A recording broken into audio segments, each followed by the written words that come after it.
On a fundamental level, we are composed of a physical body housing a brain, as well as a non-physical mind and consciousness. The mind utilizes the body's five senses, sight, sound, touch, smell, and taste, to interact with the world around us. It is the mind that drives the brain to think, rendering the brain useless without the mind's influence. This is evident in a deceased body, where the brain remains intact but ceases to function. The true essence of an individual lies within their consciousness, the entity that is aware of its surroundings. When discussing the material world, we often believe we are describing the true reality that exists beyond our perception. However, we are merely articulating our interpretation of reality. The solidity and materiality we perceive, as well as the entire world we know, are all constructs of the mind. They are facets of our subjective understanding of reality. It may seem paradoxical, but matter is essentially a creation of the mind.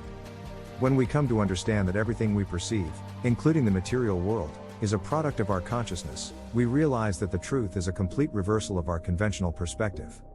Matter, as we perceive it, is a manifestation of consciousness. Therefore, the ultimate nature of reality that we experience is consciousness. Space, time, matter, and energy, the entire substantial world constructed from our sense perceptions, is actually created within consciousness.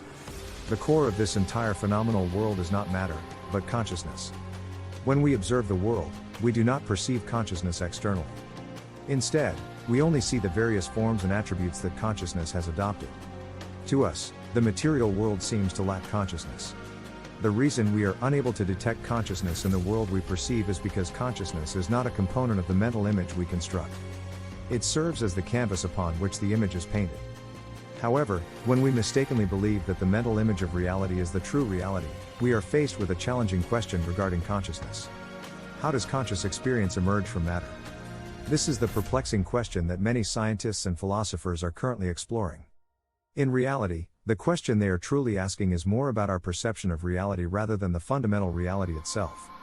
They are questioning how a complex network of neurons can give rise to conscious experience. How can something as intangible as consciousness originate from something as unconscious as the material world? Is it a result of intricate data patterns across the neural network, or is there another explanation?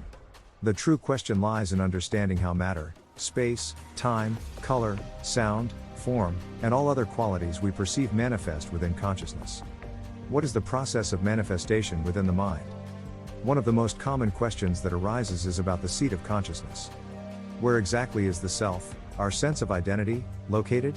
Is it within the brain? And if so, where within the brain? Despite extensive contemplation and debate, no definitive answers have been found to these questions. Like many other complex issues we have explored, this question arises from a confusion between two realities. The real question being asked is, where is consciousness situated within our perception of reality? There are two possible answers to this question. Firstly, consciousness is not situated within the physical world. Rather, the entire world, including our bodies and brains, is a manifestation within consciousness.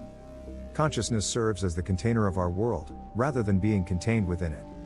On the other hand, we do perceive ourselves to be located somewhere within this image of reality. We have naturally placed ourselves at the center of this constructed world. Our perception of reality is centered around ourselves, the focal point of our awareness. In most cases, our sensory experiences are centered in the middle of our head. We perceive ourselves to be located behind our eyes and hear ourselves between our ears. This is where we instinctively position ourselves within our perception of reality. Since the brain is also situated in the middle of the head, it is easy to assume that consciousness is located within the brain. However, this may not necessarily be the case. In essence, consciousness is not situated within the physical world, rather, it is the space in which the world exists.